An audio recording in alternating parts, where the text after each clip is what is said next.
Hello, everybody. Thank you for coming out to Central Library today.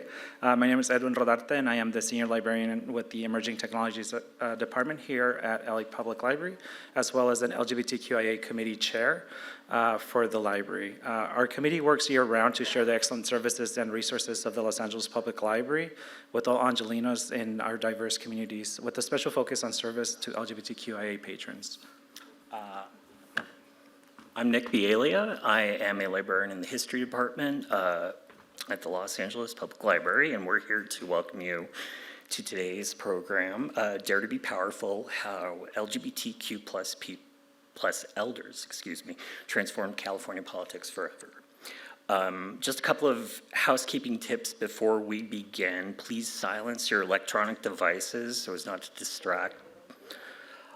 Also, take a moment to note the location of the exits.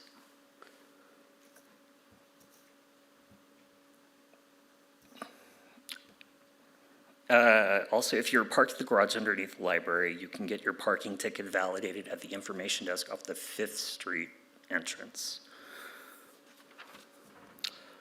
Parking will be $1 as long as it's validated. You will need to show your library card. And please don't eating or drinking in the auditorium. We would like to extend our sincere gratitude to OUTWORDS for bringing this amazing panel to our library. Additionally, we'd also like to express our appreciation for our city librarian, John Szabo, for his unwavering support of LGBTQIA Services Committee programs and events. And now we'll just turn it over to the amazing program. So the LA Public Library is happy to welcome OUTWORDS to present today's program. And here to kick things off is Mason Funk, founder and executive director of OUTWORDS. Welcome.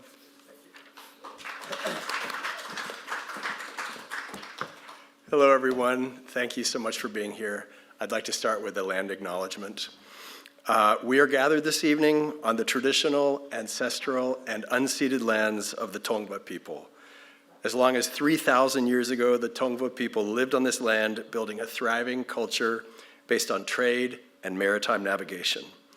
The arrival of the Spaniards in 1542 led to centuries of destruction by European diseases, missionization, slavery, and outright slaughter. In 1959, the Indian Claims Commission declared that the Gabrieleños, as the Tongva had come to be known, were entitled to 1,533,772 acres, or more than 2,400 square miles, well more than half the size of Los Angeles County. As a guest institution on Tongva land, the OUTWORDS Archive makes Kuyam Nahua a recurring guest exchange to the Tongva Tarahat Bahaba Conservancy, the Tongva-led organization that received the first return of land back to the Tongva people in 2022. If you'd like to learn more about how to pay a voluntary land tax to the Tongva people, you can do so at our website, theoutwordsarchive.org, or at tongva.land. It's my pleasure again to introduce you as the founder and executive director of the OUTWORDS Archive. OUTWORDS began 9 years ago here in Los Angeles as a nonprofit dedicated to the mission of recording, preserving, and sharing the stories of LGBTQ plus elders across the United States. And we do this work to build community and catalyze social change. We regard the elders of our community as an irreplaceable source of inspiration, experience, skills, and wisdom that can guide current and future generations of change makers to lead us into a better world for everybody. It has been our enormous pleasure over the last 2 years, with generous funding from the California State Library, to create this initiative, Dare to be Powerful, How LGBTQ plus Elders Transformed California Politics Forever. Inspired by a quote from the late, great Audre Lorde, Dare to be Powerful explores how political animals of all types, whether electeds, appointed, grassroots activists, and many others, made California really the bellwether state for queer rights and representation in the United States, and as you know, a beacon of hope for people from all across the country who have migrated to the Golden State ever since. The Dare to Be Powerful initiative includes, and if you all could up in the booth could help by showing the next slide, a dedicated webpage at daretobepowerful.us, which will direct you to this page, which shows, it highlights the contributions of 22 specific individuals with whom Outwards has had the opportunity to record interviews over the past several years. Could I see the next slide, please? This is a sample of what we call movers, shakers, and troublemakers. And trust me when I say that each one of these stories is one that you're going to want to hear, and you're going to want to get to know these people because their contributions dating back to the 70s up to the present have been so creative, so determined, so resilient, and so magnificent.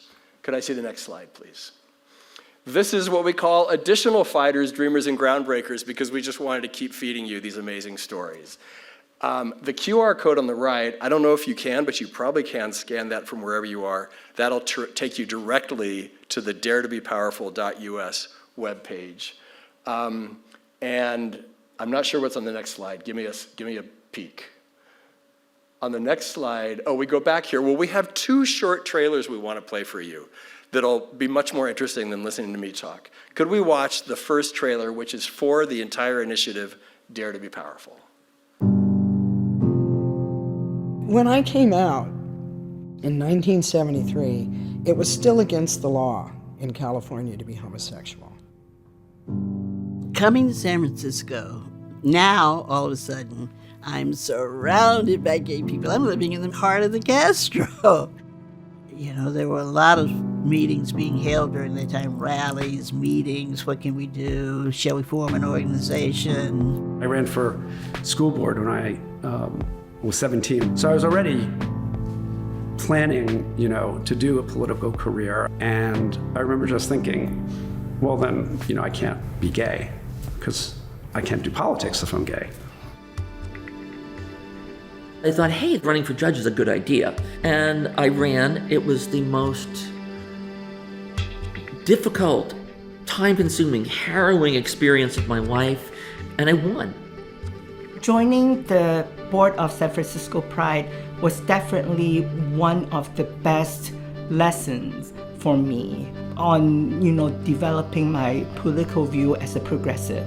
We're talking about 1998 when being transgender was not so widely accepted yet. I love the idea of queerness because it's, it means I'm outside the norm. That is what has allowed me to make pioneering laws, to see things differently. So I went into the state assembly as the first gay or lesbian person ever elected to the legislature in California. My patience and restraint was probably never more challenged than when I authored our Equal Marriage Rights Bill for the first time in 2004. And it's hard to imagine, looking back now, just 20 years, that equal marriage rights, much less across the country, but here in California, was highly controversial. I started being a little bit more radical. I was speaking my truth, but also, we were doing protests against the police. For me, it was more of how do I contribute to influence change in the institutions that continue to marginalize us. There is a sense of urgency now, and urgency is good. It's a catalyst that pushes us forward to sort of claim our humanity and our rights. There has to be policies in place to allow people to become their full selves, right? I mean, government doesn't have to do that for people, but I believe our responsibility is in service to provide an environment in which everybody can fulfill their needs.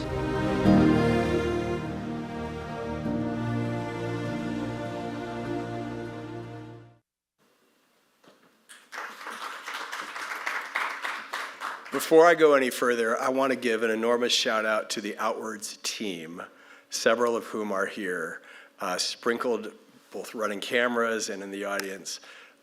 We have, in all honesty, an absolutely incredible team of dedicated employees. They're beyond employees. They're really committed, passionate activists on behalf of the mission of Outwards. So I just want to say a profound thanks to the Outwards team for showing up, for doing the work on a day-to-day basis and keeping this organization afloat and moving forward. The next short video I want to show you is for a podcast that is a spin-off of the Dare to be Powerful initiative. It's called Queering Precedent, and it is specifically focusing on the quest for transgender, gender nonconforming, and intersex individuals to find their rights, to find their representation and their visibility in the context of California, which of course influences everything that happens across the nation and far beyond our national borders. So here's a short trailer for Queering Precedent.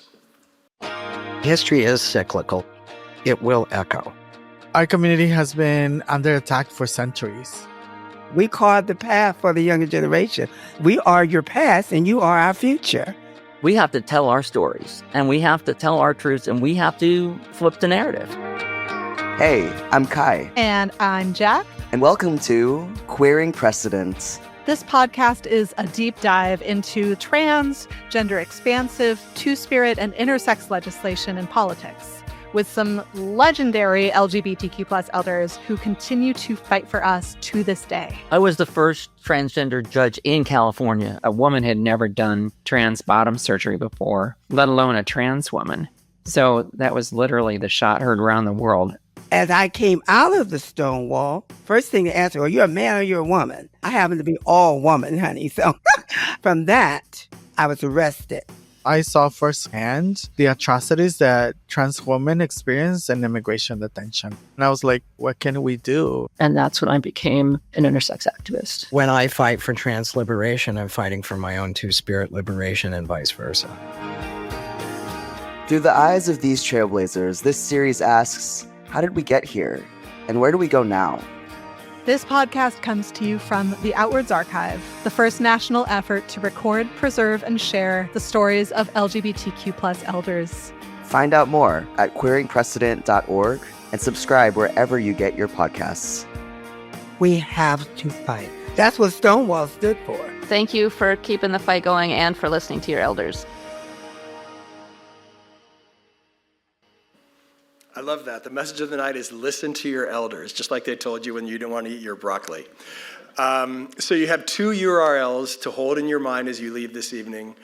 Well, actually 3, the outwardsarchive.org, and you all have postcards, daretobepowerful.us and queeringprecedent.org. That's all that I'm going to yammer on about. Without further ado, I want to introduce our moderator and our panel for this evening. If I could have Trevor and our 3 panelists come out and join us on stage.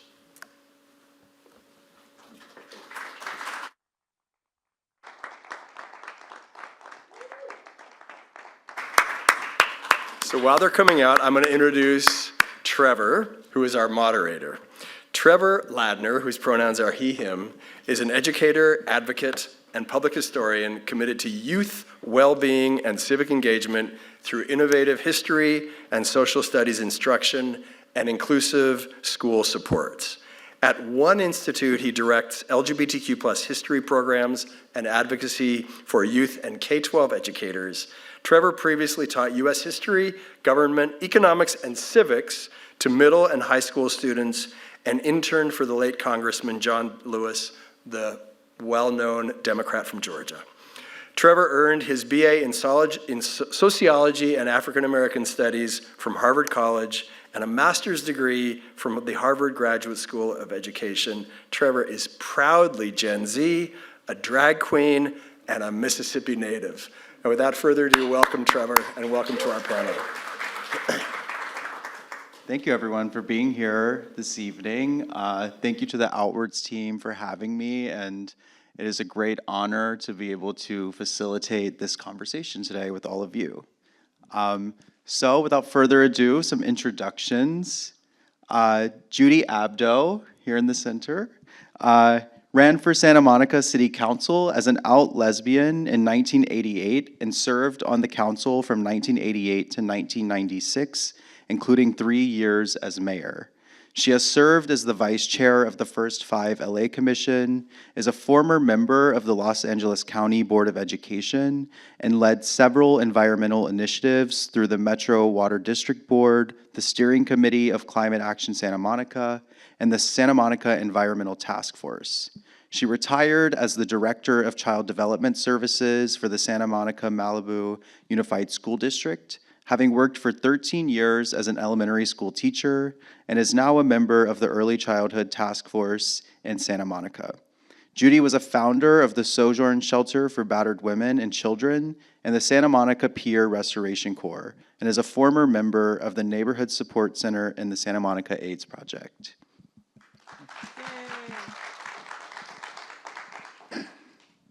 On the far end, we have Phill Wilson, who's a multi-hyphenated activist and policymaker. He is the founder and former president and CEO of the Black AIDS Institute and a former Los Angeles citywide AIDS coordinator. He was a presidential appointee during the Clinton administration and a member of President Obama's Presidential Advisory Council on HIV/AIDS. He has been involved in the founding of countless numbers of LGBTQ+, BIPOC, and HIV/AIDS organizations over the last 40 years. Phill has been an unwavering, outspoken voice on behalf of Black, LGBTQ, and people living with HIV/AIDS.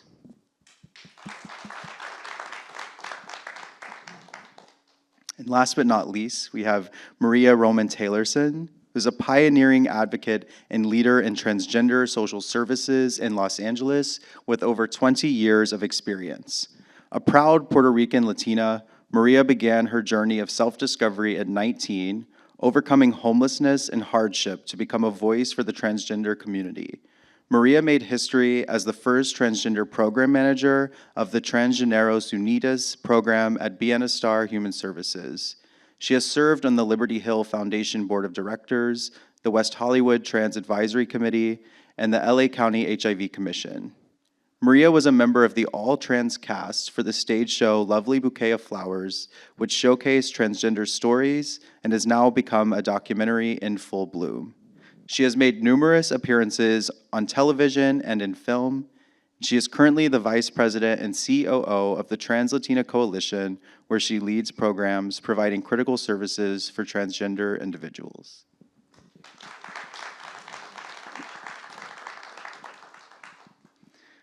Amazing. So to get us started off, I want to reflect on the title of today's program and this quote from Audre Lorde that was selected to ground this event. The title is Dare to be Powerful, How LGBTQ+ Elders Transformed California Politics Forever. So for each of you, how have you transformed California politics? Well, I'll start. But before, I just want to thank Outwards for doing this panel. I think it's really, really important. The work of Outwards in general is important. But I also want to add another one of Audrey's quotes, one of my favorite quotes. And that is, when we speak, we are afraid our words will not be heard nor welcomed. But when we are silent, we're still afraid. So we might as well speak, remembering that we were never meant to survive. Now, and I think that is really important. And when I think about kind of how that was worked in my life, I moved to Los Angeles in 1982 from Chicago. And people often ask me, well, what motivated you to move to Los Angeles? And it really wasn't that deep. I just didn't want to be cold anymore. But I got here as the AIDS epidemic was just starting. It was still grid when I got here. And there was not a lot of talk about HIV in Los Angeles at the time, yet I knew people were dying. I knew people who had died. And we all had our heads in the sand. And I knew that while I didn't know at the time any Black people who had died of AIDS, I knew that, as my grandmother used to say, when white people get a cold, Black people get pneumonia. And so if white people were getting the plague, only God knew what we were going to get. And so I got involved because I got involved in the AIDS movement and actually the LGBTQ plus movement because I understood, as Pat Parker questioned us in her poem, "Where Will You Be When They Come?" that they were coming for us, and the only way that we were going to survive was by speaking up and fighting back. For others, how have you transformed California politics? I don't know if I personally transformed anything, but I certainly was part of the transformation that was going on. I've known Phill since I worked for the city of West Hollywood, and it was the beginning of AIDS. It wasn't exactly, because it was 86. So AIDS was really, really there.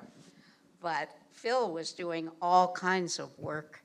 And I was working as a council deputy for one of the council members in West Hollywood and working closely with John Heilman, if you know him, who is, I think he's still on the council in West Hollywood.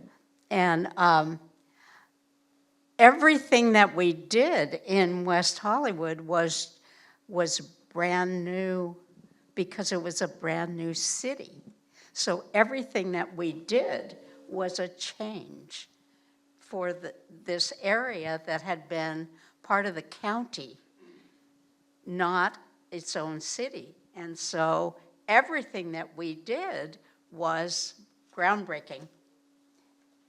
In whatever we were doing. And I was living in Santa Monica, and I ended up running for council in Santa Monica. But I think the real change that happened started in West Hollywood. I'm going to turn 55 in a few months. And it is interesting to be in a panel about being an elder, because I am. And I think I understand now the privilege of being at my age, because most women that I knew at a young age died of HIV, many of them, and from violence and horrible things that we experienced. And I'm one of the few women in my inner circle when I was young that are still alive. And that's how I got involved, right? Because I continue to see my sisters dying of HIV and seeing really nothing tangible for them. I think that I'm part of a collective of powerful trans people that had found their voice and have really shifted the narrative, not only at the city level, but at the state level and at a national level. I belong to an organization that we have been fighting and crawling and for years to be in a place where we can really, one, understand the systems, right? Because there are systems at play that are so complicated and they make it that way so you can't really fight it, right? But we have done some amazing stuff in the last 30 years that I've been involved. The Trans Latina Coalition is one of the largest trans-led organizations in the entire country. We have been able to do budget advocacy both at the state level to secure $13 million for trans-led organizations across the state. That's going to change the future for our people because we're learning the system and we're imparting that information into people that will be here long before me, Bambi, and a lot of us are here. And I think that's what's critical, that we mentor each other, that we begin to understand how the systems at play at every level of society were meant to keep us in the sidelines, in the dark, to keep us oppressed. And we're finding our voice. I found my voice and I found my mission. And I think that has led to the change that will be long lasting because education is what's critical to to continue to give the tools to the community to be able to fight, right? Because we have a really good fight ahead for us. You know, we thought we had gone so many things accomplished that we were at a place where we, like, you know, we did stuff. And now, you know, it's like we got punched in the stomach. But we have that memory of the shit that we had to go through, right? So we're ready to fight again, and we're going to continue to fight. And but I think we've made such amazing progress in the state and across the nation, and we just have to not forget what we did and how do we continue to do those things and learn even more, because we had to beat them at their game. Something I'm hearing from all of you is just the experience of being at the forefront of a new challenge or a new frontier for our community at some point in recent history. As someone who works with young people, I'm really interested in like early political influences. For myself, growing up in Mississippi as the flaming son of an evangelical preacher, my own politics are very much shaped by both the white privilege I experienced and the violent homophobia I experienced in a state that is defined by racial conflict and religious conservatism. I'm interested in how your upbringing or the identities that each of you hold have informed your politics, and if there's maybe a specific moment from your early life that was a catalyst for your activism. I think I can say, you know, when I never thought I would do advocacy. I never saw that as part of my future. You know, I literally was surviving. I was a sex worker. I was homeless on the streets of both West Hollywood. You know, my life was the corner of Santa Monica and surviving and where I was going to get my next meal and making sure that I have my Mexican hormones, because at that time there was no health care for trans people. I was given an opportunity to work at Being a Star Human Services, and I started as a condom lady, which back then that's what we were. We would give out condoms, and we were on the street giving the girls condoms. And I for the first time, found a place that really valued and listened to what I had to say. And I became the first manager for, at that time, that was the largest program for trans people.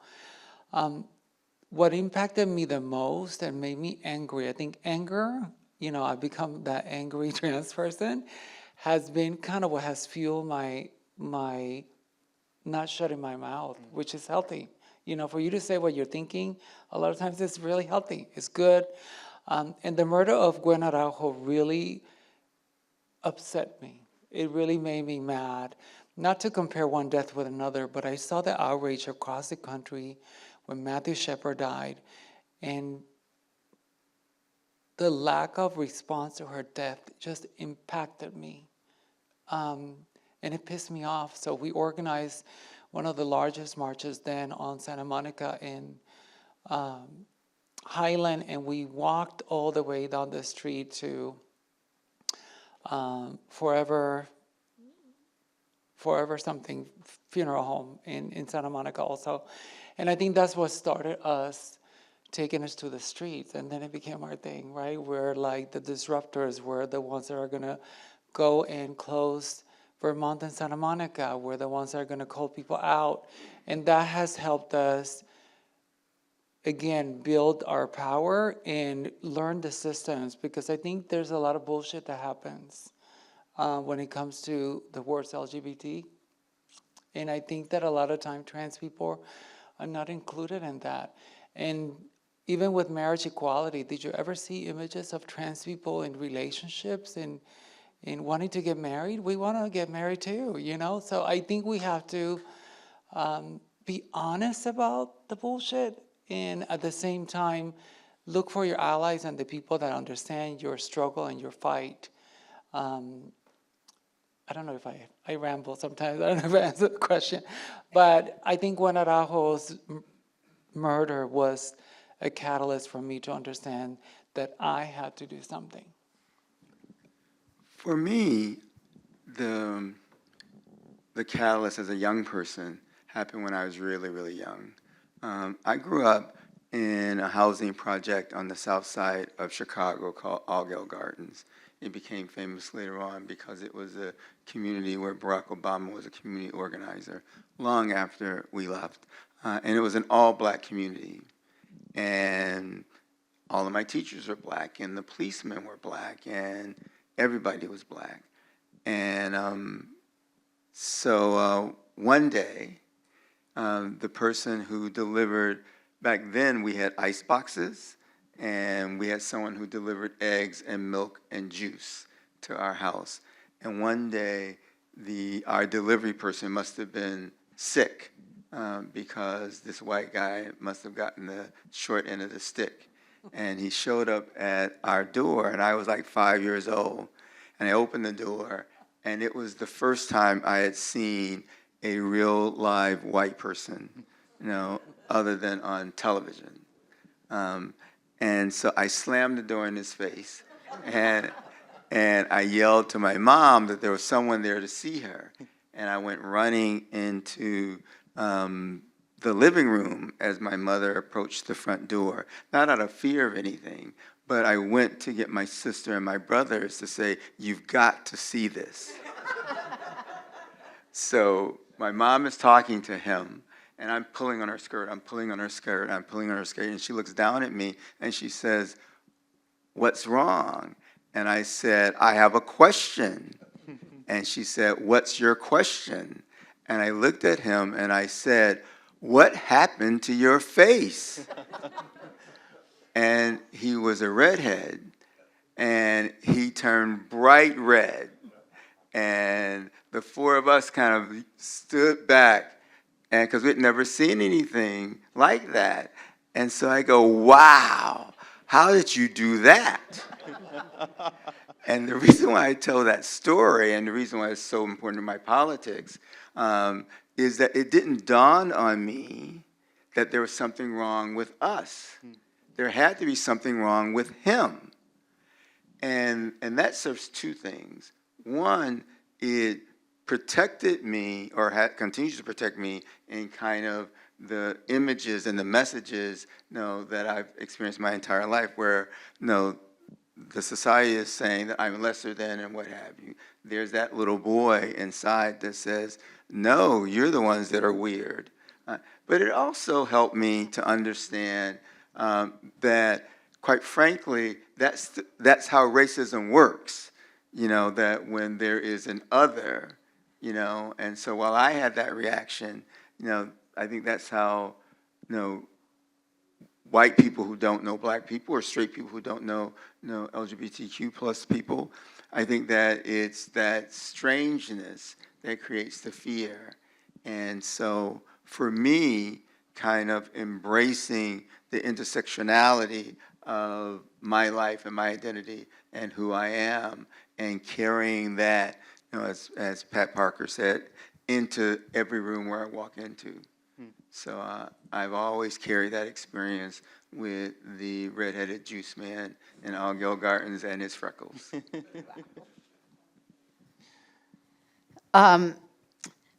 My mom was a League of Women Voters activist. She had a 50-year certificate that they gave her. So that's how long she was active in the League of Women Voters. So I grew up watching activism of my mom. And I just thought it was normal. So when I grew up, let me back up and say, I grew up mostly from the time I was 11, I grew up in Hollywood, in the hills. And nearly everybody who lived around our house in the canyon area where we lived in the hills was a gay person.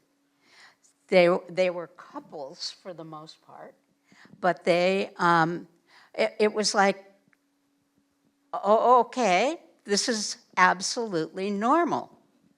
And and my dad's shop, my dad was a plumber, my dad's shop was at Selma and Las Palmas. I don't know, you probably know that intersection, but, and I don't know if it's still that, but it was the gay pickup place. And so, he watched that happen all the time. He wasn't particularly happy about it, but that was kind of the atmosphere for me. I was straight at that time, but it was okay to be part of the LGBTQ community, even though we didn't have that name yet. We're still just the L and the G. Yeah, right. Actually, we're probably still just the G. Yeah, just the G, pretty much.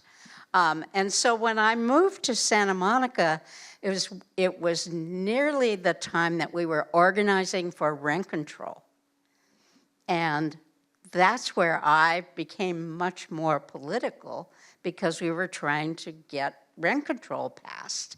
And I was part of a whole community of people who were very political and worked together to create rent control in Santa Monica. Somewhere along the line there, I became a lesbian and was automatically out, because there wasn't any way to be in a closet. I worked for the city of West Hollywood for almost 5 years. I was very, very out. And then suddenly it occurred to me I could run for city council. And I thought, somebody told me that it would be a very dangerous thing to run for city council as an out lesbian, and that I should really think about that before I did that. But I couldn't be in the closet because I was already out. So, what was I supposed to do? And I really wanted to serve my community. So I did. I ran as an out lesbian, and I won. So, it happened. I'm the only out LGBTQ person who ran for office until this last year.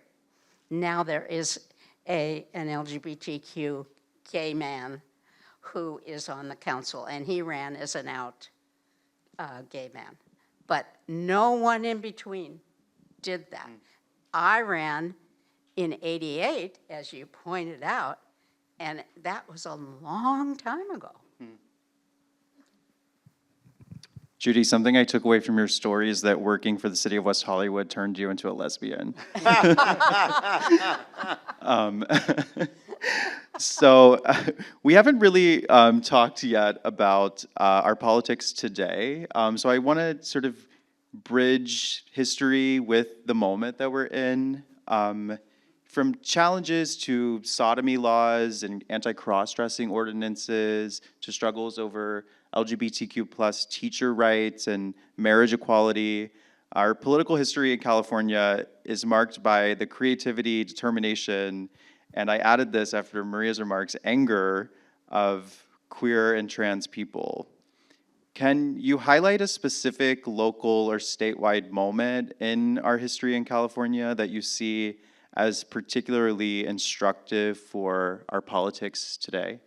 Proposition 64. For me, and it was an initiative. It was an initiative right after Anita Bryan and her madness, and Prop 10, I guess it was, with the teachers that actually happened before. Prop 6. Prop 6, okay, which happened before I actually got here. But 64, we were not supposed to win 64. Absolutely. It was, for those of you who don't know, it was the AIDS quarantine initiative in California. It was right after they discovered the HIV test. And so Lyndon LaRouche put an initiative on the ballot that would quarantine people living with HIV. when the test first came out, I was one of the people who said we should not get tested because there were no treatments, and I didn't see any upside in getting tested, that I felt like all it would do is create more stigma, and as a prevention tool, I felt that it was better for all of us to behave as if we were already positive, as a strategy and a tactic. Turns out that I was wrong. One of the many times that I've been wrong, because when we are not counted, then we don't have the evidence to fight for the things that we need to fight for. For me, what Proposition 64 did is that I was at the center of that intersectionality. I on a few fronts. One front was kind of the connection between the LGBTQ plus community and the Black community. I was the liaison, the statewide liaison between the No on 64 campaign and Black communities, and particularly Black clergy. I also worked in the space between the traditional campaign and the more radical campaign. Our community always has a more radical campaign. So the Stop AIDS Quarantine Committee effort. So there's kind of two efforts. And the work around bringing communities together, making sure that Black communities were brought to the table because we understood what was happening, to make sure that Asian communities were brought to the table, because particularly in California, they understood what this was all about, and the Latino immigrant community was brought to the table. And 64 brought together all of those communities, to say that, as James Baldwin said, when they come for you in the morning, they'll come for me at night. And we were able to communicate that message, and we overwhelmingly defeated that proposition. I was first really aware of a political thing that was happening that would hurt our society, our state, and that was the Briggs Initiative. And I don't know if people even know about the Briggs Initiative now, but I was a teacher, and the idea was teachers should not be, well, if you were gay or lesbian, and those were the only choices you had, you should not be a teacher. And so, it happened that I taught actually in Burbank. Think about this, Burbank. All of the principals that I worked for were either gay men or lesbians. They were not out, but I figured it out. And when you think about a community that's known as pretty not out there, and here were all these people, and I learned about teaching from them.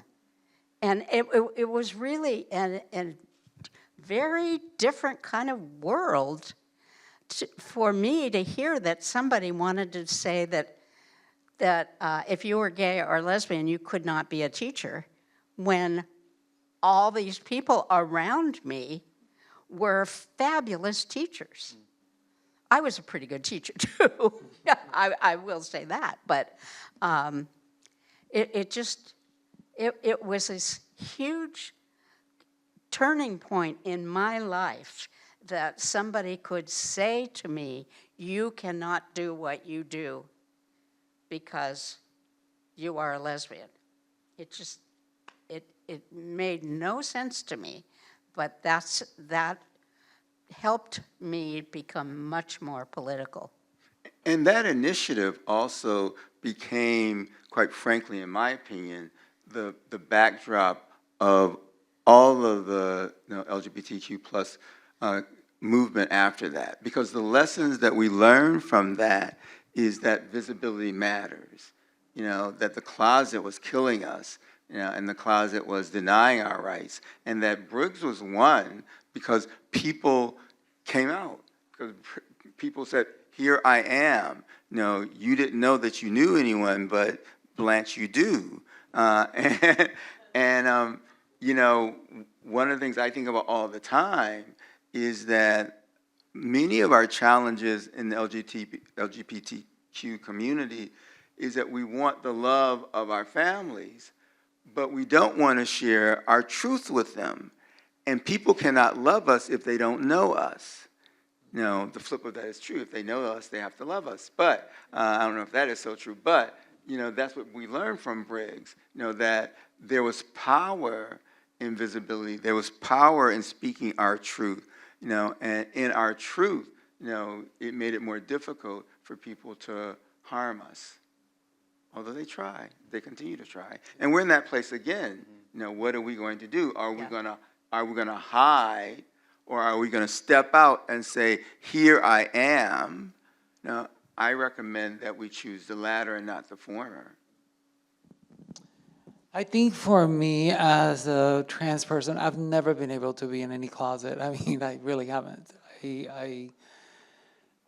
I think that if I had that option, I don't know where, I think I would have been out anyway. But there's so much legislation that we see that is wrapped around this silly things of restroom usage and all this stuff that is kind of nonsense, right?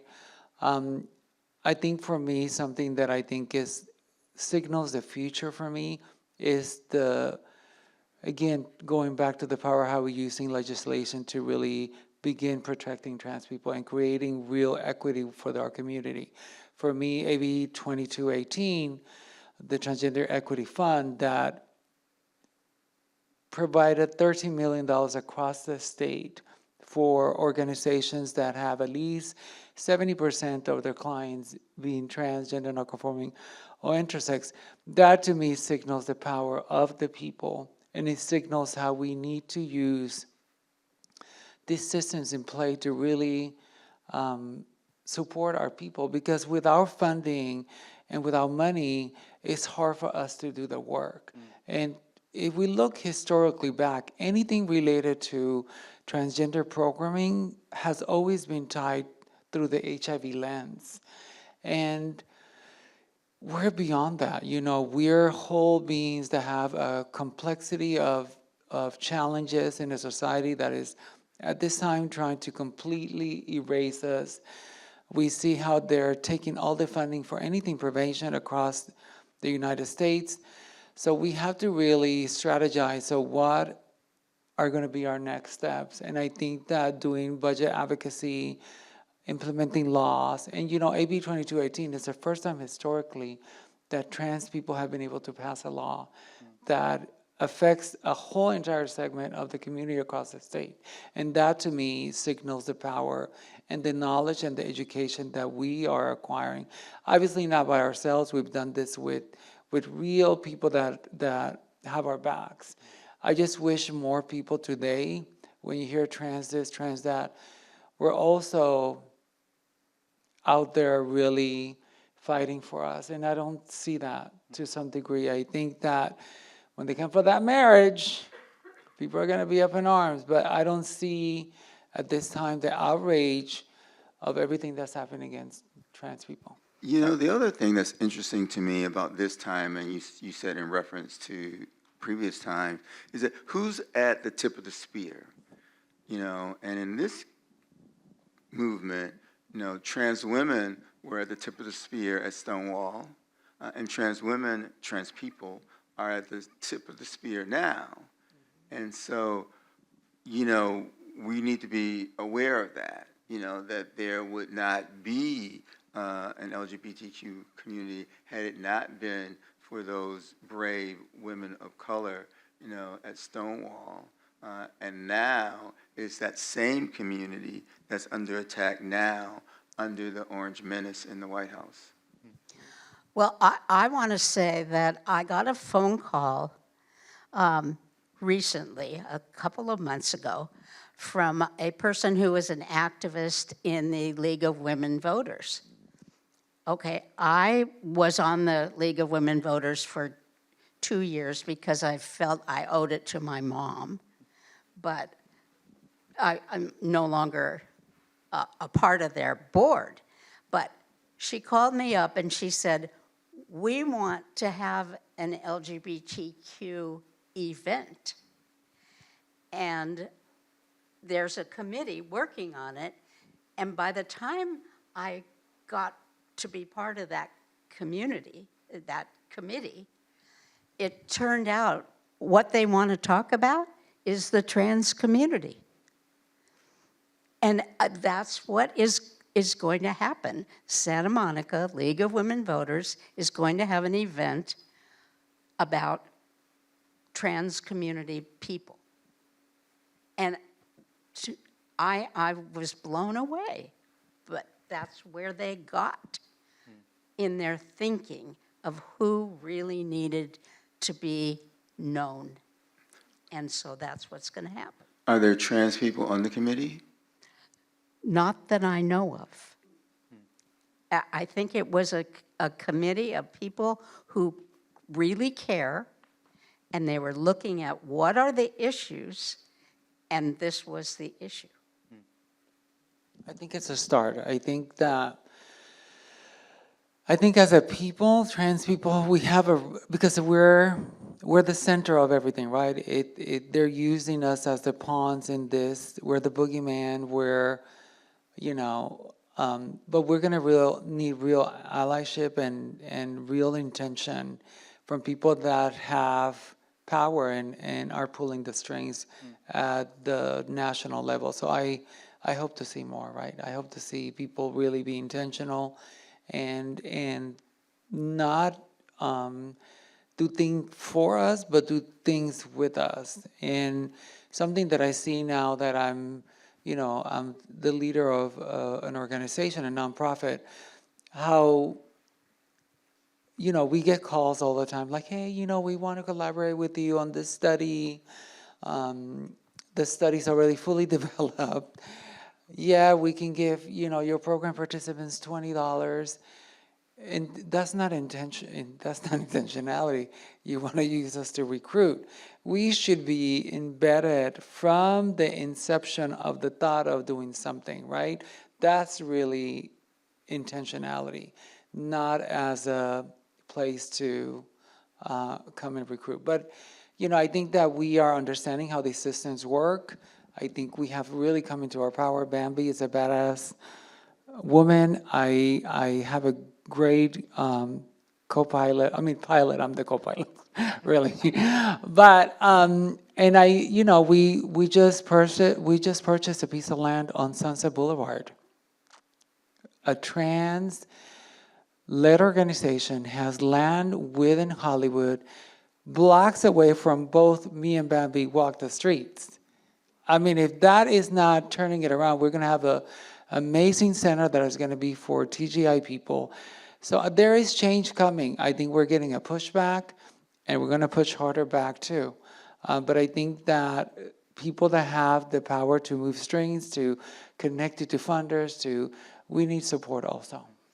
Well, I think this event in Santa Monica is great, but I think that there should be a push for there to be trans people on the committee. Absolutely. No, not just on the stage, but on the committee. Nothing happens about us without us. And so if you want to talk about trans people, if you want to raise awareness around trans people. I've just put you on the committee. There you go. Yeah, just call us. Yes, just call us. There you go. Yeah. This is, I feel like you all said my question for me, but I maybe continue on this point a little bit. And Maria acknowledged this, that today many of our political leaders are seeking to divide what is now the LGBTQ plus community by voicing support for gays and lesbians, such as same-sex marriage, while demonizing trans, gender expansive, and intersex or TGI people. And these efforts are attempting to undermine this hard-won solidarity, following decades of trans people challenging their exclusion by major gay and lesbian civil rights organizations.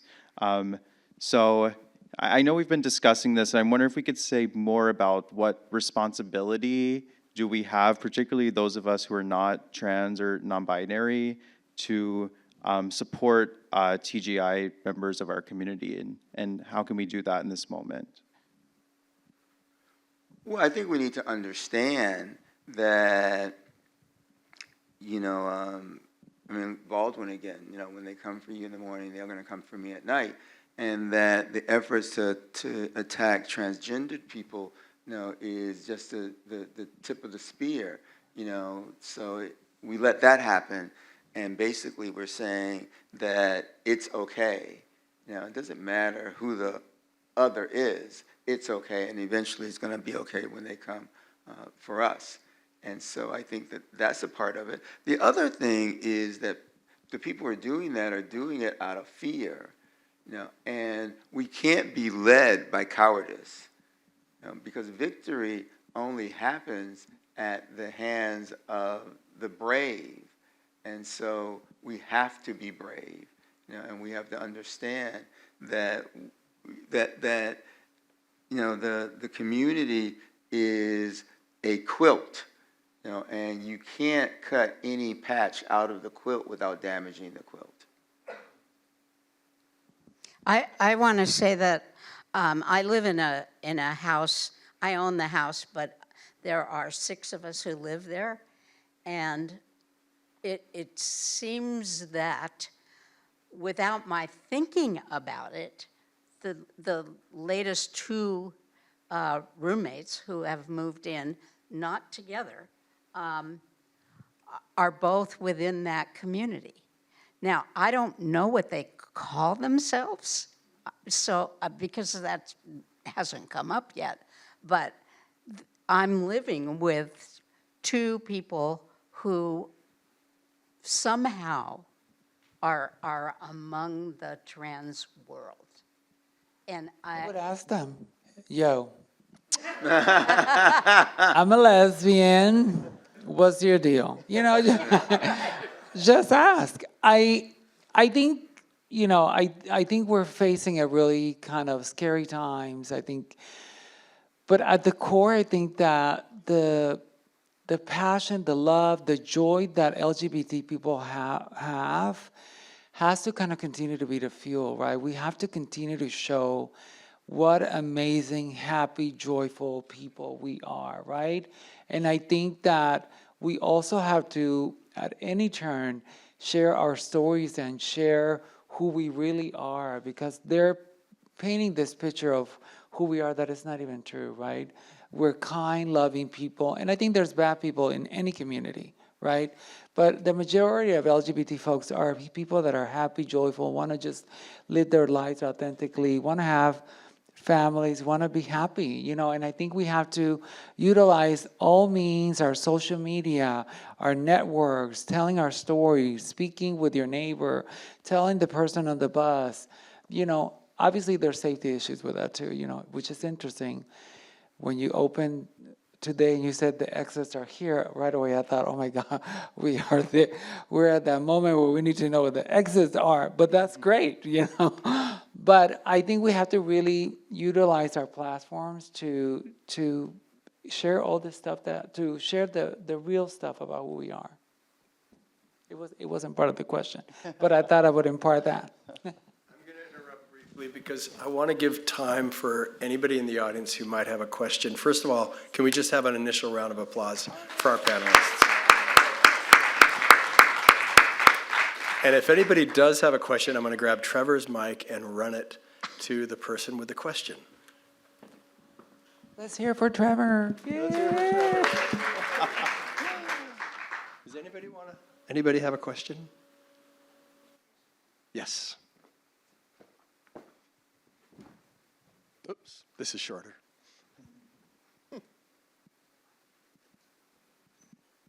Hi, so this is for everybody on the panel. So all of my friends, all my homies are organizers, we're like younger LGBTQ plus people. And what would you say to us? Because right now I feel like we're holding on. I just feel like we're holding on to like this wild ride. And like, I think a lot of times we forget the intergenerational wisdom. And I really wish that a lot of my homies were here today to like be here and like listen, you know? So what would you say to like younger generations right now where people are just kind of like, I don't know, like on a roller coaster, and just hearing y'all's wisdom, it gives me hope. I know like for me growing up, I didn't see like thriving LGBTQ plus people, not to mention people of color. So I'm curious, like what would you say, like what would be the one piece you'd say just to keep us going? Don't just hold on, lead. Basically, there was no roadmap for any of us either, and I was 24 when I started my first organization. So, people think that we start as older people, and we don't, And in fact, there are no movements on the history of the planet that were not initiated by young people. So don't wait, this is your time. This is the time when you do those things. I want to just say that Mason put together a program a couple of years ago, I forget exactly when it was, of youth who came to Santa Monica. They were spending 6 weeks together there from all over the country, and they were learning. You can say more about what they were doing, but It just wasn't my program. We met with them, and here were these young people in their teens who were spending 6 weeks together and learning about being whatever they were wanting to be. Thank you, Judy. That was Camp Lightbulb, who put that program together, and they came and visited our exhibit at Santa Monica History Museum, of which Judy was a part. So credit where credit's due. But the intergenerational aspect is so important for you all and what you're giving as words of wisdom and guidance to future generations. So thank you. They asked the two people who met with them in Santa Monica. They asked us what it was like when we were young, like they are young, or were young. So that was a huge, curious question that they mainly had, all of them, about what was it like for the rest of us. I think it's a long fight too, right? This is not something that's immediate. You have to take care of yourself, strategize, create community, because it is a long fight. And if I use myself an example, I've been doing this work for 30 years. When I started, there was nothing for trans people. Literally, the first program that happened was BNSR MAP. There were small programs, and it has taken us decades to now be able to have this center that we're kind of in the middle of Hollywood. But, I think we have a tough 4 years ahead where we have to be smart, we have to be strategic, but you also have to take care of yourself. You don't want to get to the point where you're burnt out, and because then you're no good to yourself or to the people that you're trying to support. Yes, over here. Thank you so much for this really wonderful panel. And speaking of intergenerational questions, I'm just curious if all of you have an elder from your past that y'all remember, like an older queer person that inspired you. Well, let me say that I'm an elder. I'm 81 years old, and there's not a lot of elders that I'm around that are older than me. So that's kind of hard question to answer. However, one of my very best friends is Sheila Kuehl, who is older than I am by a couple of years, and has been an activist lesbian for all of her life. When I came to LA, I met Harry Hay, a name that you should look up, and John Whiteside. Morris Kite was still alive back then, Don Kilhefner. There were activists and there's even a culture of people who would kind of take you under their wings and kind of teach you how to be gay, in all of the aspects of that, from how to socialize and who to be friends with and who to stay away from, and the lessons around intimacy, how to fuck. Oh, this is being taped. I'm sorry about that. But anyway, all of those things that are important for you to learn. And because they were engaged in the fight, not necessarily in the LGBTQ fight, but they were interested in the environment, and they were interested in social justice, and they were interested in police brutality and all of those issues that are all connected.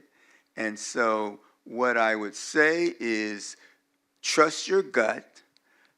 Find people that you can talk with, not necessarily to find out what you should do, but I think it might be helpful to find out what they did that they shouldn't have done, in their opinion. I think for me, I've seen over generations, right, which is a few, right, that as trans people, especially trans women of color, we have always had this kind of mentorship, right, where we have told each other where you get your hormones, because we really had not had access to healthcare till recently, right, till Obamacare. I did not, trans people getting trans services was excluded in every insurance, right? It was something that you could not get. So I have a collective of sisters, many who have passed on, that imparted knowledge.